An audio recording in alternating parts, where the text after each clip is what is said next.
Assalamualaikum warahmatullahi wabarakatuh.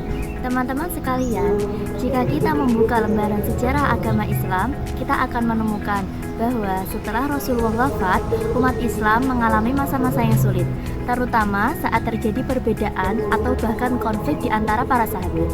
Tapi yang menarik, dari cerita tersebut kita bisa belajar dan tahu bahwa para sahabat itu bukanlah seseorang yang sempurna, melainkan seseorang yang ditunjuk dan dijaga keimanannya serta berjuang untuk agama kita ini. Pernahkah kalian terbesit dalam pikiran kalian bagaimana seharusnya sikap kita dalam menanggapi konflik yang terjadi di antara para sahabat?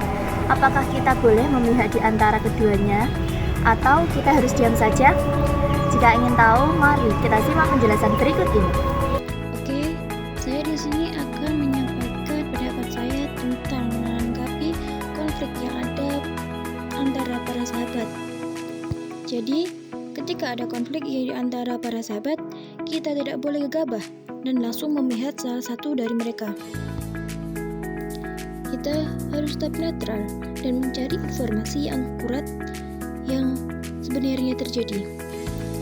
Dengan begitu, kita bisa memahami latar belakang dan konflik yang terjadi di antara para sahabat.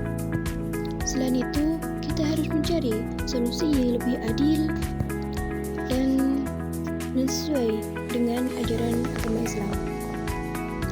Yang paling penting, kita harus mengambil pelajaran dari konflik tersebut. Dengan begitu, kita dapat menanggapi konflik-konflik yang ada di kehidupan kita ke depan. Baik, cukup sekian yang dapat saya sampaikan. Kurang lebihnya, saya mohon maaf yang sebesar-besarnya. Bagaimana menurut kalian penjelasan tadi?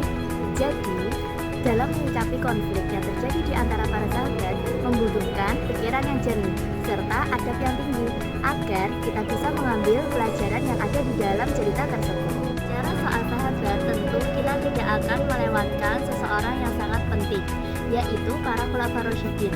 Lalu, bagaimana keutamaan dari mereka dan bagaimana cara kita menerapkannya dalam kehidupan sehari-hari? Mari kita simak penjelasan berikut ini. Baiklah, saya di sini akan menjelaskan tentang keutamaan khulafaur rasyidin dan cara menerapkannya. Yang pertama yaitu Abu Bakar As-Siddiq. Dia dikenal dengan kejujurannya dan kebijaksanaannya dan setia bersama Nabi Muhammad SAW. Menerapkannya yaitu dengan berperilaku jujur dalam segala aspek kehidupan, baik dalam berbicara ataupun secara tindakan. Yang kedua yaitu Khalifah Umar bin Khattab, dengan keutamanya yaitu keadilannya, ketegasannya dan kebijaksanaannya. Cara menerapkannya yaitu dengan berperilaku adil dalam aspek kehidupan, baik dalam mengambil keputusan dan memperlakukan orang lain.